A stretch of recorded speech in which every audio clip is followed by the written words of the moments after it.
Welcome to A Matter of Perspective with Judge Derwin Webb. I am Judge Derwin Webb, coming to you from the Fraser History Museum. I have an opportunity to introduce a great friend of mine and a special guest, the Dr. Kathryn Berla. Dr. Berla, welcome to our show today.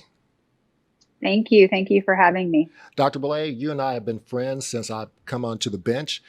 You've advised me on some things, and you've been a person that has been in our courtroom a few times.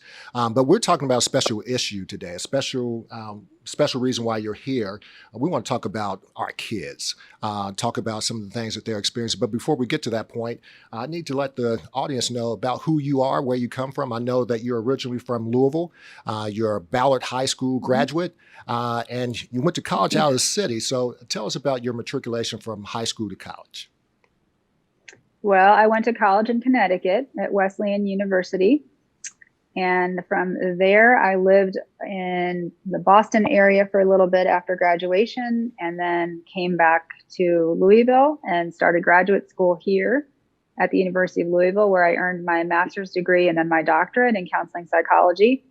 And I went on to do my internship kind of locally. It was at Madison State Hospital up the river a little ways, and did my pre-doctoral internship there and finished everything up, my dissertation and all of that, and was back in Louisville.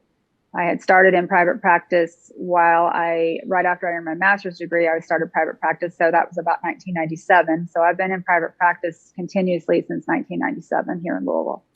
Well, I commonly tell people that I have been wanting to be a lawyer since I was about 5 years old.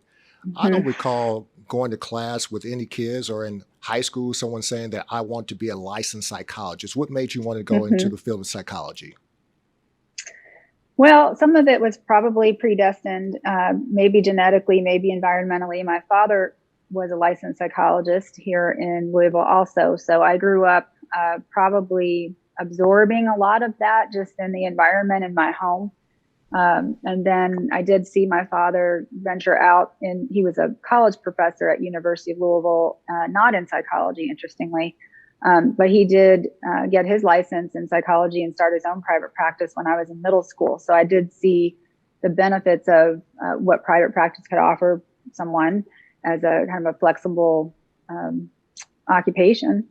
And then I thought actually I wanted to go into the law, and studied political science as an undergraduate, and thought that that might be the direction that I was heading.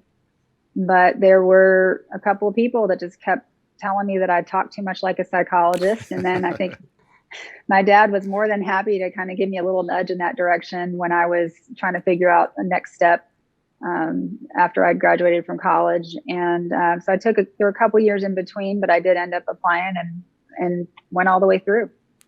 Now, you see individuals ranging from elementary school kids up to adults.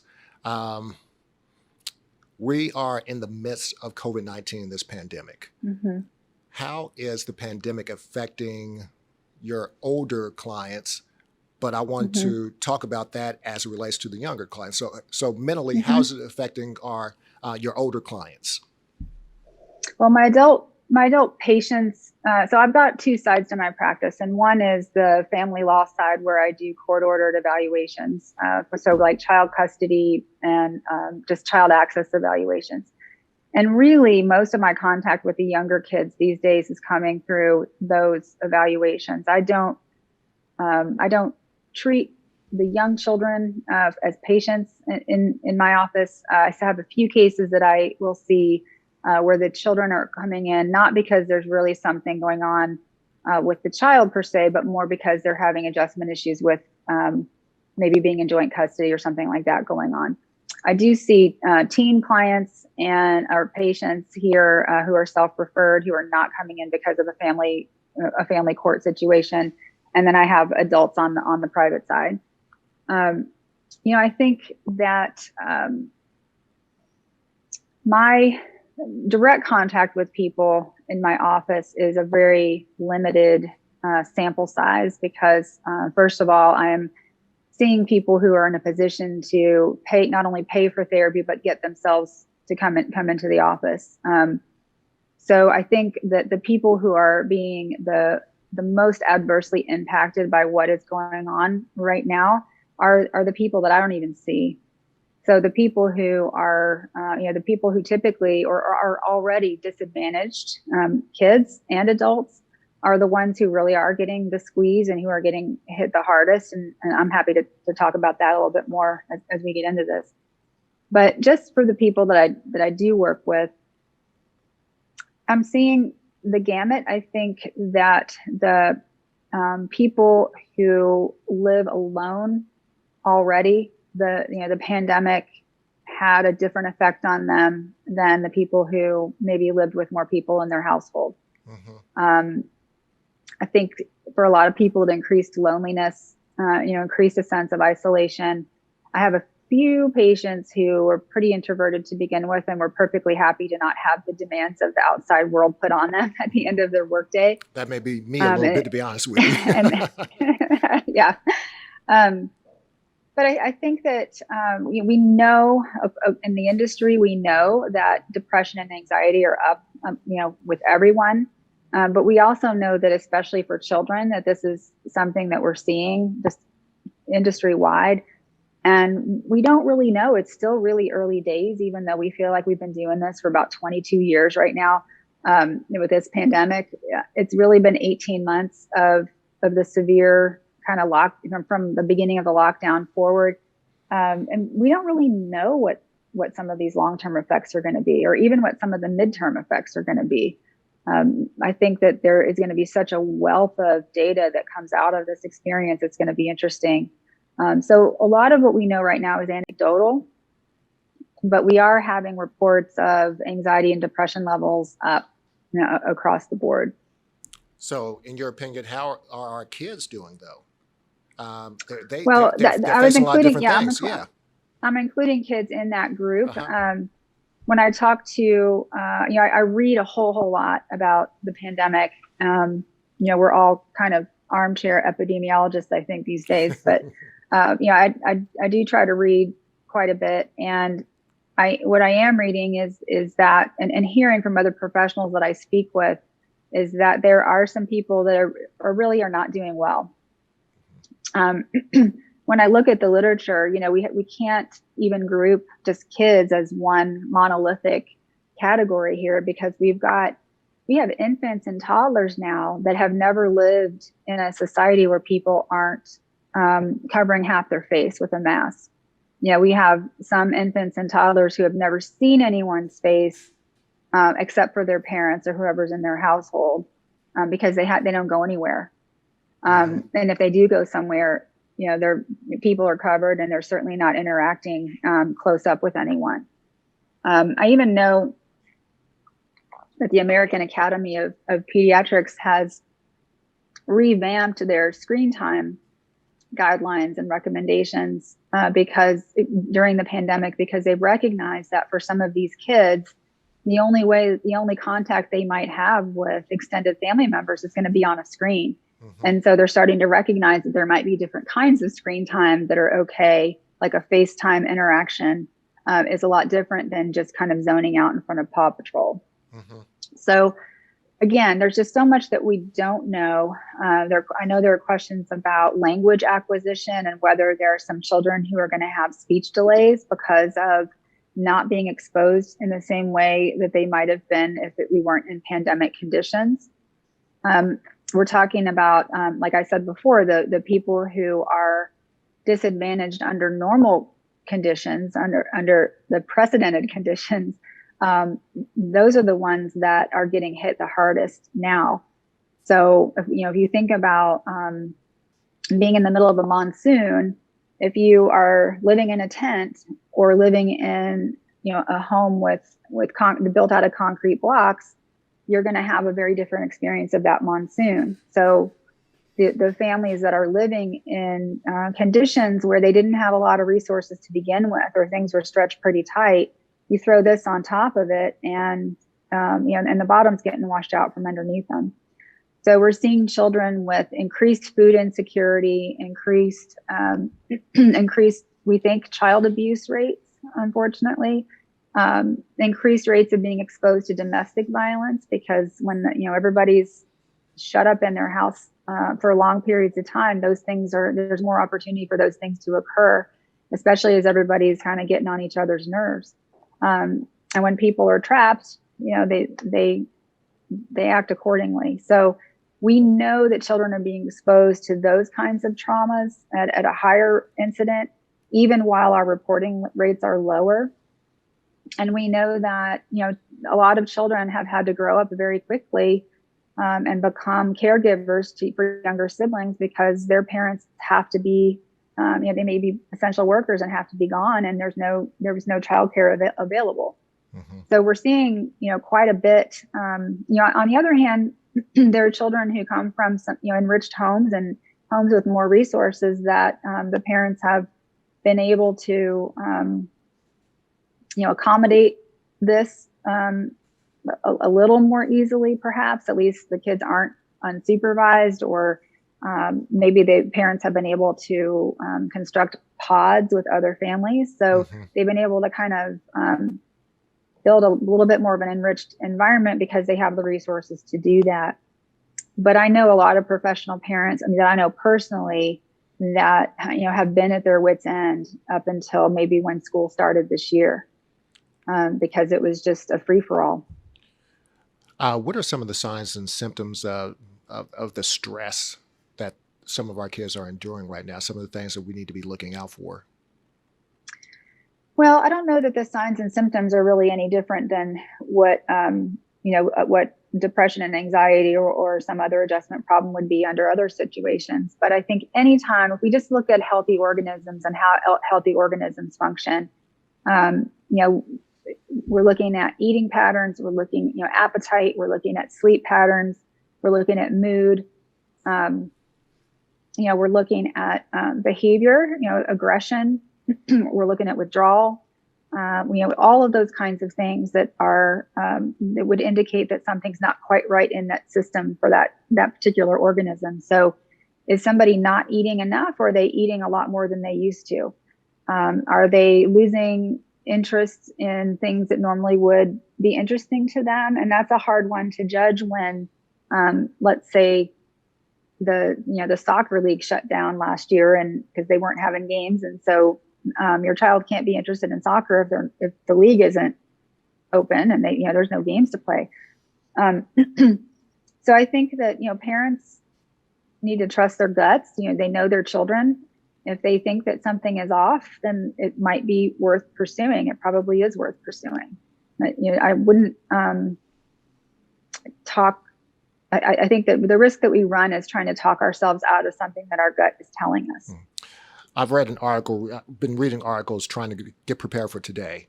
And one of the things I read was there seems to be that children's mental health, the children's mental health crisis could be the next wave in the pandemic. Do you agree with that? I think everybody's mental health could be the next wave in the pandemic. I think that we just don't know. And I think a lot of these, trying to be predictive about what's going to happen with the virus, let alone what's going to happen with our response to the virus. It's just really hard prognostication to engage in. So we're still in this data gathering stage. I think, every parent who is capable of it should just be vigilant with their children, and try to look for signs and symptoms of how they're doing. I think normally I would say is the child doing well in school? Are they doing kind of the same that they've done before? A lot of us have children who've transitioned to a whole lot different level of school. So we don't really have a baseline to compare it to, because a child's functioning in middle school might be different from how they functioned in elementary school, even without a pandemic. I was going to ask you about that. Yeah. But go ahead, please. And so we have, now we have pretty much 2 years of kids now. If we look at our 6th graders and our 7th graders, the 7th graders spent maybe like 6 weeks in school, or I don't remember, 2.5 months in school last year. And that's all they know about being in school. And they weren't even, I don't think they're every day. I didn't have a middle schooler last year, so we didn't pay as much attention if they were going on alternate days. I think they were staggering it the same way that the elementary schools ended up doing. So we have these kids who have never really had that experience. We think about high schoolers, our 10th graders really are starting high school for the first time this year. And even now they're starting high school with masks on, which Mm-hmm. is just, a little different. Right. So I would emphasize to parents, you're the one who knows your kids.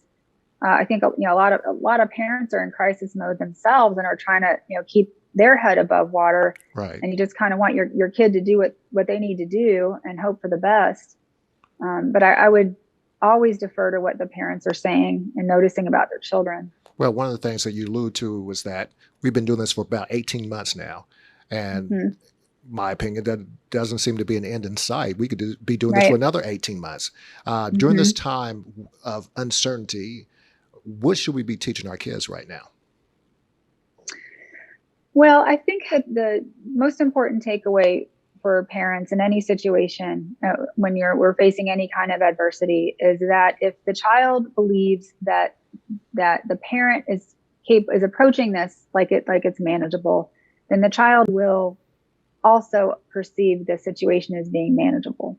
So I don't mean that we're supposed to fake it and not treat any of the problems like they're real, but I think that the kind of, we can do this and we can do hard things, and I don't have all the answers right now, but we can do this. And I think even the mask example, a lot of parents have been real worried that parents, not anybody I know personally, but I've seen a lot on the interweb of parents who seem to be very concerned about how their children are going to handle wearing masks. What I have observed firsthand and what I hear from other professionals is that if a parent approaches a mask like it's a matter of fact thing and it's not that big of a deal, then the child will also take that cue. And the children that I have observed firsthand very quickly got accustomed to wearing masks. And it's almost second nature to a lot of these kids. I think that for a lot of us adults, is our preference to wear a mask? Like, do we want to go through life like that? Of course we don't. But can we do it because we can do hard things and because masks look better on us than ventilators? Yeah, I think I'd rather have a mask than a ventilator, and I'd prefer that for my child too.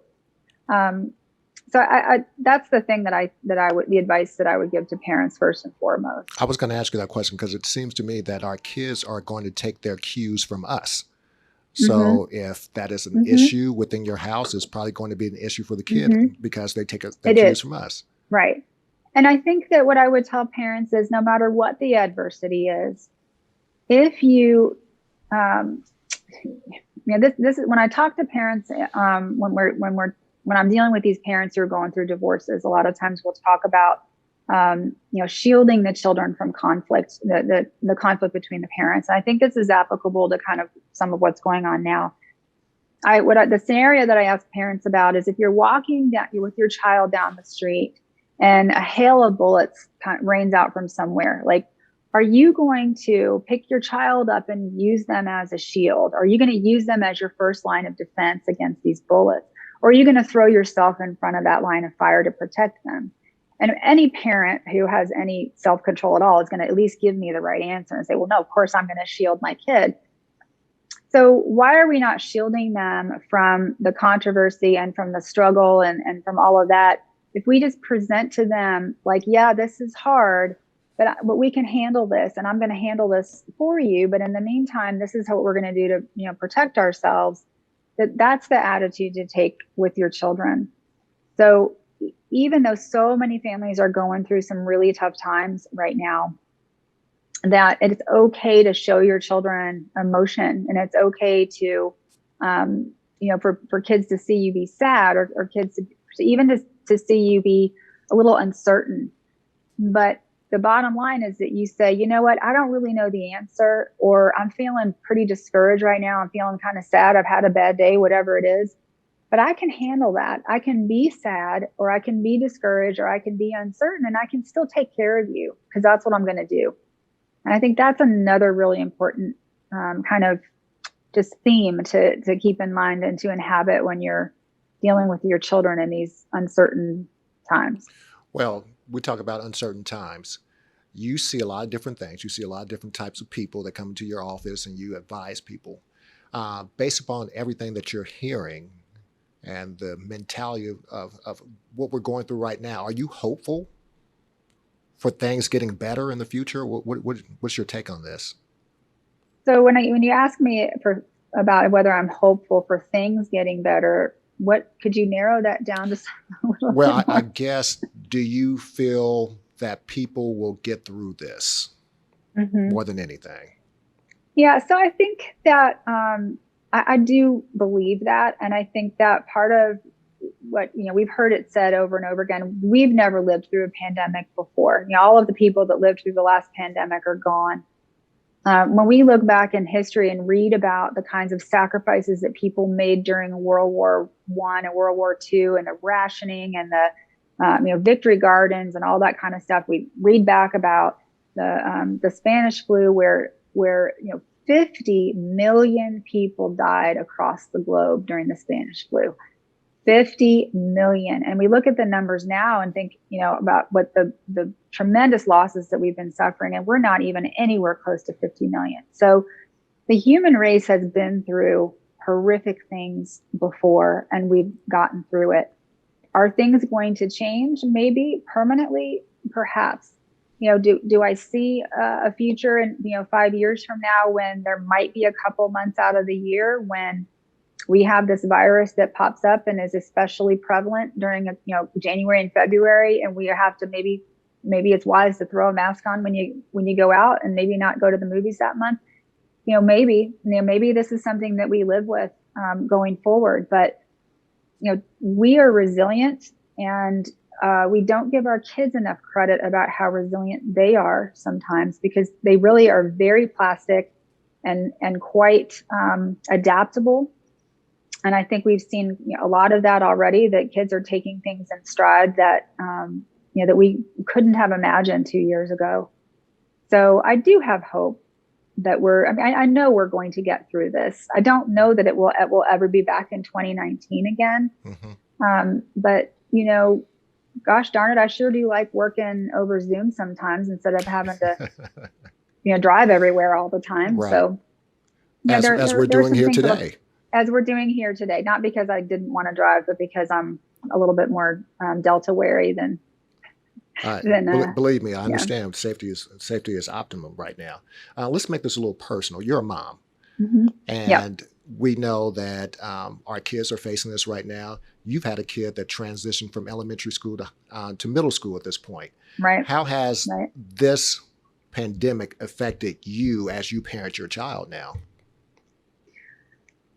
Well, I can personally, I'm lucky enough that there was a lot of work I could do from home, and but I was stretched so thin during those days when school wasn't open, and even when school did finally open, it was halfway open last year. So I know that, and I can't imagine any parent who, once you start pulling away at those internal resources, there's just less that's left over for things like parenting. And so when you're trying to juggle that, that workload, and you're managing your children's school day, and trying to keep them entertained, and kind of wondering, what's next. And last year there were, the deadline just kept getting pushed farther and farther and farther out.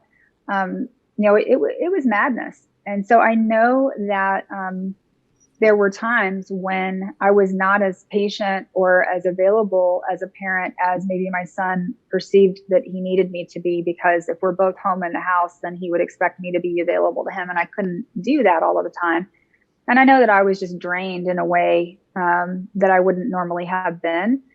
But on the other hand, there were these other moments that we had that were really quite lovely, and that being with outside opportunities being shut down, we had to get creative, and we were able to spend time together in ways that were quite meaningful. And it was a time that, looking back, I don't know that I would want to trade that. Obviously, if I could get rid of the virus, I would do that. But I can't look back and say it was all bad. But I personally was in a pretty fortunate position that I had the kind of, I'm self-employed. So I don't have any one boss I report to. Every single one of my patients or my clients is a kind of like a mini boss, but they're a lot easier to please than having somebody that's overseeing my total workload all at once. I could fool some of the people some of the time, but maybe not all the people all the time. So it was the best of times and it was the worst of times. Last question. If someone has a child suffering from mental health issues during this time, what would you suggest they do? Well, so the first, I think what would be available to every parent would be to reach out to the school counselor and try to talk about services there first. I think that's something that would be without barrier, no matter what your financial situation is. I know, again, from talking to my colleagues, that it's extremely hard to get in to a child psychologist right now, or a therapist who specializes in children. There are wait lists for a lot of, the very reputable people that I know. Excuse me. But I think that now that the schools are open, or at least I'm so sorry. It's okay. I'm sorry. I've got my son. So speaking of, my son has that emergency ring through feature, so that even if I have my phone turned off, he can still break through the barrier, and that's what he's just done. So that was kind of an interesting illustration of how you're fine. Yeah. But I think that the schools are open. There are a lot of services through the public schools and the private schools as well. But there should not be barriers to accessing some kind of service or some starting place at least. And then if there needs to be referrals out from there, I think that the school counselor and the resource people there can really be helpful for that. Well, Dr. Blade, thank you. Thank you for your insight. We're close to the end of the show anyway. I want to thank you for being here today. Thank you for everything that you're offering to our listeners, because I think it's very timely. I think it's very, very important that people hear from a professional to know what to do in case their child is suffering, or if they're suffering themselves, some things that they need to do.